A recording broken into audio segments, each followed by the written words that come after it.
नमस्कार मित्रांनो, नोकरी माझी मध्ये आपले स्वागत आहे।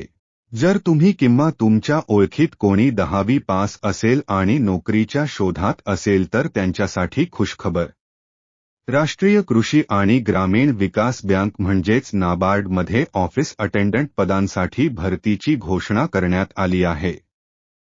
या भरतीमध्ये ऑफिस अटेंडंटच्या तब्बल 108 जागा भरण्यात येणार आहेत आणि सर्वाधिक 35 जागा महाराष्ट्रात भरण्यात येणार आहेत। या भरतीसाठी उमेदवार 10वी पास असणे आवश्यक आहे आणि त्याचबरोबर संबंधित राज्याचा रहिवासी असावा। सदर भरतीमध्ये वयोमर्यादा 18 ते 30 वर्षे असेल। त्याचप्रमाणे सुरुवातीला वेतन 35,000 असेल। अर्ज भरायची अंतिम तारीख 21 ऑक्टोबर 2024 आहे।